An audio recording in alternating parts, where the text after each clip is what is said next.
So I'm going to ask you some questions that I've been getting from you, and I see online the questions and the conclusions people are drawing about this process. Okay. So the first one is Mrs. Clinton's going to wiggle her way out of it, that she won't be deposed. So I guess technically she can appeal this and delay it, but tell us what the likelihood of that happening is. I think the likelihood is very slim. I don't think she has good faith, argument. She can raise the apex doctrine, which her attorneys raised at... Meaning that she's too important to testify. She's a high-level official. I In know. other legal terms. That's my less than charitable paraphrasing of the legal issue. But she's a high-level... It's supposed to impress everyone else, Yes. but I see the apex doctrine as there's a different rule for high-level government officials and a different rule for the rest of us. But go ahead. Right. Sometimes, it's good to have some of that protection, right? Because you have high-level officials who need to make sure that, they keep doing what they're supposed to be doing, either with their agencies or wherever their position is. Now, Secretary Clinton has been out of office since February 1, I believe, 2013. That's 7 years ago that she's been out of office, public office, right? The other thing is that we talked about is also a lot of times the particular issue you are able to, that's in question, you're able to obtain the information from, other lower level officials, as we talked about. Here, this goes to the heart of what was her thinking, what does she understand the responsibilities were. She's relied so many times in answering questions, either just on her website when she was running, or in interviews, that she was just following. She understood that she was just following normal State Department procedure. To this day, she's never explained what she understood that to be. What was normal standard procedure at the State Department? How did she understand that her email was being archived? And the court, to be clear, the court said, I want that question answered. Oh, absolutely. I believe Judge Lamberth has that question in his written opinion. Yeah, he has a list of questions he wants answered. Right. So when people say, Judicial watch this, and you're going after Hillary Clinton and the emails, this is the court wanting the answers. We obviously put it before him, but he wants these answers. Right. So in theory, she can appeal. Highly unlikely she will, and even less likely it will win. Correct. I was just about to say.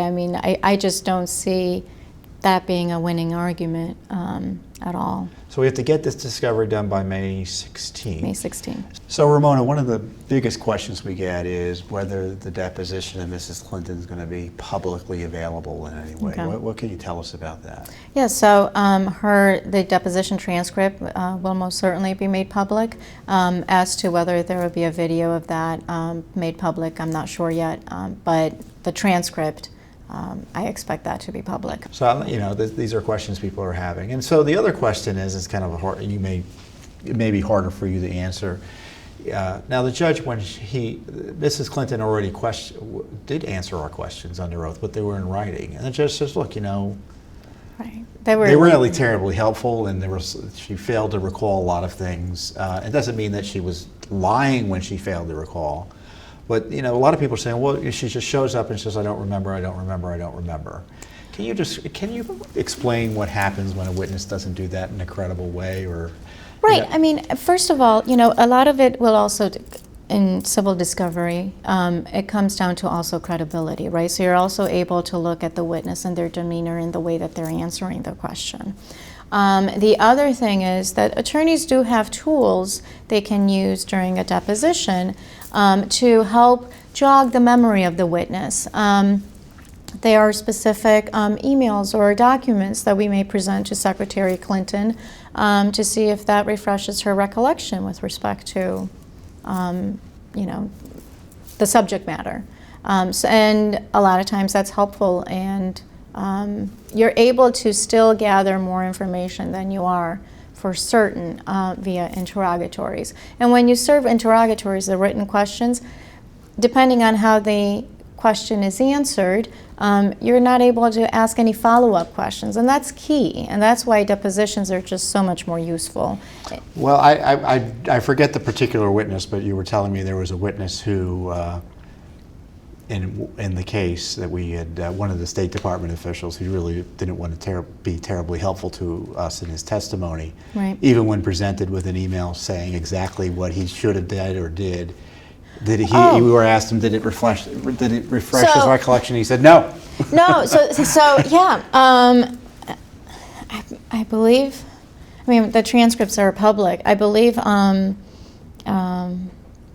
I'm not certain, but I believe it was Clarence Finney's testimony when I asked him, because to this date, so all we have to work with is the way that the State Department provided and produced the records that we asked for in this case. And there are a lot of redactions.